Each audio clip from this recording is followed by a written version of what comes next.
Once upon a time, there was a man and his wife, Julius and Julia. An important anniversary was coming up for them both, their 40th anniversary of being married.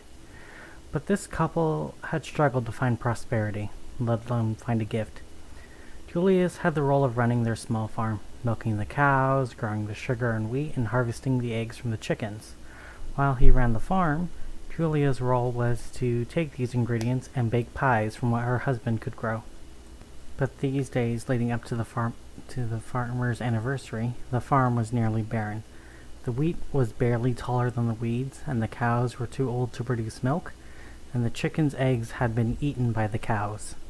So little could be brought in to be baked. And with nothing to bake, no one came around to buy the pastries. No money coming in, and no food coming out, and that their anniversary coming up was going to be a very bad anniversary. So, with only a week left before their anniversary, Julius left early in the morning. He left to find the sorcerer. When he found the sorcerer, who lived in a small cottage that was furnished like a palace on the inside, when he approached the sorcerer, who was dressed in all blue, Julius asked the sorcerer if he could make the farm prosper. The sorcerer said that he could, but he asked Julius what he was going to offer him.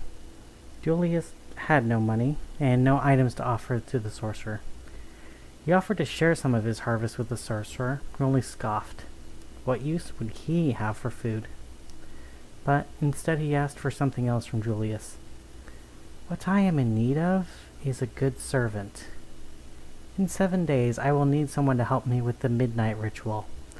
Serve me for 7 hours from midnight to sunrise, and your debt will be paid.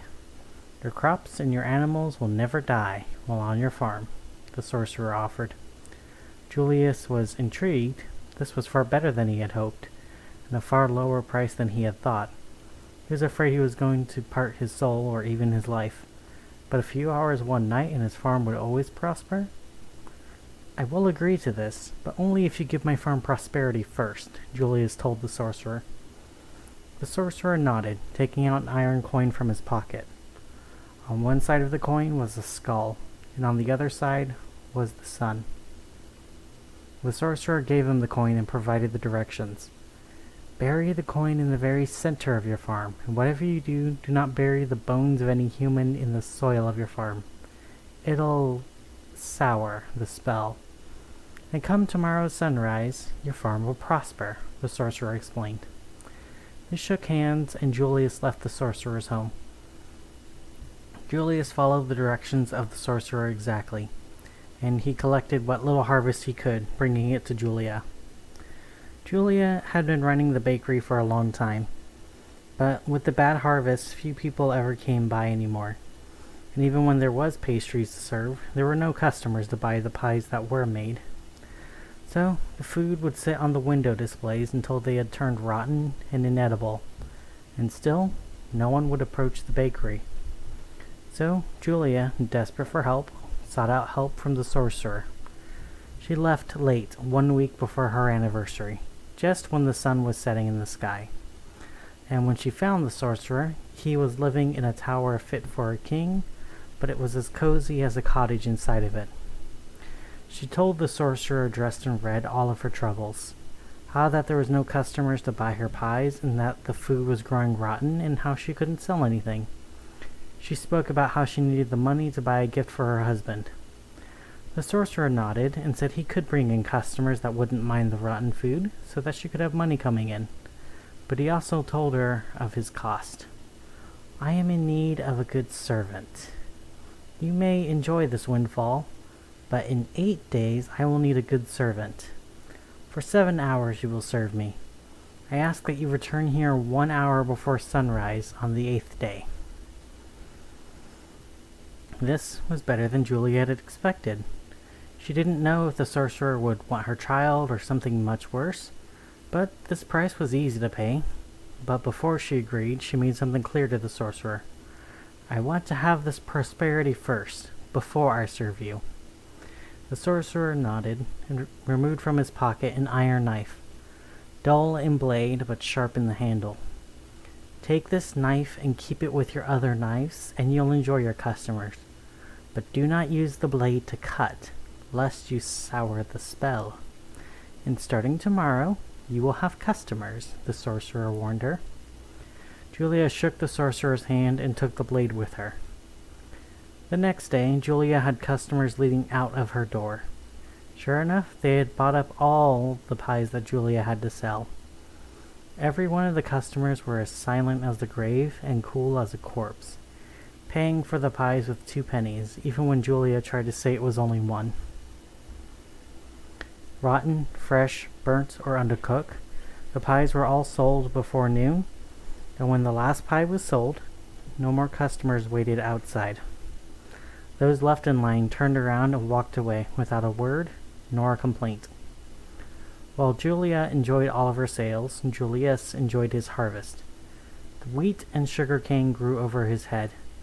The cows produced milk again, and there were even eggs in the hen house, even if he couldn't find the chickens. The only strange thing was that none of the animals made any noise, and the worms in the soil seemed to be even happier than normal. Bringing in the harvest to his wife, the couple were truly happy for the first time in a long time. All the other days leading up to the anniversary were more of the same. Every morning the crops grew back and the eggs returned. The customers came and the customers left. But finally, on the 7th day, they rested and spent their time together. Julius offered his wife a silver necklace, one he'd finally been able to afford with his bumper crop. And Julia offered her husband a silver buckle, one she'd finally been able to afford with all the pennies brought in by her customers. That night, however, Julius quietly left his house while Julia slept, and he visited the sorcerer. Just outside the sorcerer's cottage, the sorcerer led Julius to a circle of candles. Here, the sorcerer explained what Julius was going to do. You must keep the candles lit. If someone tries to put them out, take this magic blade and kill them, the sorcerer stated, handing a long knife and a book of matches to Julius. The fog was starting to come in that night, but Julius understood his role. He sat in the circle, watching the fog around him grow higher and higher, waiting for anything to approach, and occasionally lighting a single candle that would go out. Julia woke up before her time to leave and went to the sorcerer's tower. Once there, the sorcerer clarified what he wanted her to do. There is a circle of candles in the fog. I need them to be extinguished. If something tries to stop you or cause harm to you, take this magic blade. He hands her a long-handled knife. And kill them, he told Julia. She already agreed to help, so she traveled into the fog. After much searching, she found the circle of candles, barely visible in the fog. As Julia tried to extinguish the candles, she saw them relight before her eyes, no matter how fast she extinguished them. Taking her blade, she slashed into the fog to stop whatever was lighting the candles. Julius felt something in the fog swipe at him. It started by dousing his candles, but after lighting the candles again and again and again, it swiped at him. Clutching at his cut chest, now desperate to defend himself, he stabbed into the fog. Julia felt something sharp plunge into her heart, and in her desperation, she reached into the fog and stabbed back. And just as the dawn's first rays burned away the fog, Julia saw that it was Julius who had stabbed her, and Julius saw that it was Julia who stabbed him. Holding each other tight in their final moments, their last breath was of the word, "Why?" The sorcerer, whose color of their true orbs was purple, dispelled his illusion, showing that he was in fact a necromancer. Julia and Julius finally died, and they died serving him, so now in death they were bound to serve him. Speaking his dark words, these two rose, their souls trapped behind their eyes, seeing what was happening, but not able to control it. The necromancer raised his arms and spoke to them both. You both promised me servitude, but I promised you, Julia, customers who didn't care about the quality of your food. So you will rise at dawn every morning and work in your bakery, selling your pies to the revenants, who pay you the ferryman's fee for it, until the sun sets, and then you will return to do my bidding at night. And for you, Julius, you wanted a farm that would never die, and now nothing in your farm will ever die, not even your wife. Every night you will harvest and leave the harvest for your wife to work with in the morning. And during the day, every day, from dawn until dusk, you will serve me. Neither of you will ever see each other again. But remember, I provided what you asked for, the necromancer said. Snapping his fingers, the necromancer ordered Julius back to his cottage to organize his books. And then he ordered Julia to turn back home to go bake and sell her rotten pies to her even more rotten customers. As the years went by, Julia's change box overflowed with pennies.